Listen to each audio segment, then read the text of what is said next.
एक छोटे से शहर में जज रामू जी रहते थे। वो कानून को बहुत स्ट्रिक्टली फॉलो करते थे। उनका मानना था, लॉ को जैसे लिखा है वैसे ही पढ़ा जाना चाहिए।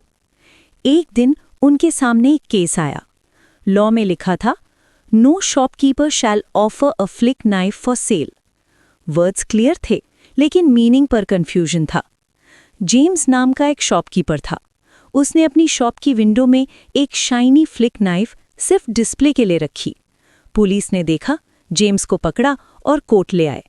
अब जज रामू जी सोचने लगे, क्या शॉप विंडो में नाइफ रखना ऑफर फॉर सेल माना जा सकता है? यहीं पर जज ने लिटरल रूल लगाया। लिटरल रूल का मतलब होता है लॉ की वर्ड्स को उनका प्लेन और ऑर्डिनरी मीनिंग देना। जज अपनी इमेजिनेशन यूज नहीं करेगा।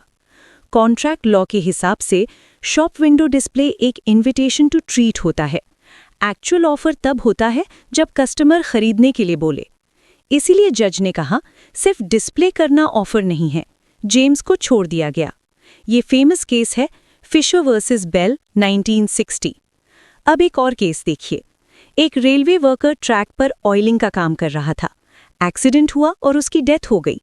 लॉ कहता था, सिर्फ रीलेइंग या रिपेयरिंग ट्रैक वालों को कॉम्पेंसेशन मिलेगा। लिटरल रूल लगाया गया, ऑयलिंग रिपेयरिंग नहीं है, इसीलिए फैमिली को कॉम्पेंसेशन नहीं मिला। ये केस था London and North Eastern Railway versus Berriman 1946। अब इंडियन केस। मकबूल हुसैन इंडिया आया और गोल्ड स्मगलिंग के केस में पकड़ा गया। पहले उसका गोल्ड कॉन्फिस्केट हुआ, फिर उसके खिलाफ क्रिमिनल केस चला।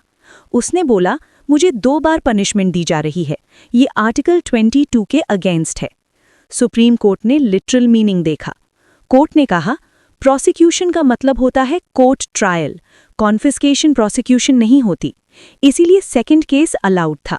ये केस है Maqbool Hussain versus state of Bombay. एक और इंडियन एग्जाम्पल।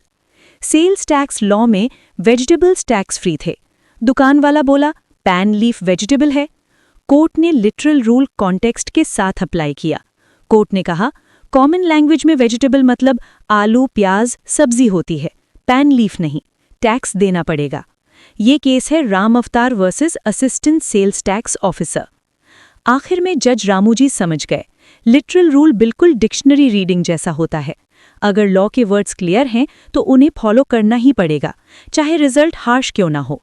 याद रखिए, जब एम्बिग्विटी नहीं होती, लिटरल रूल ही बॉस होता है।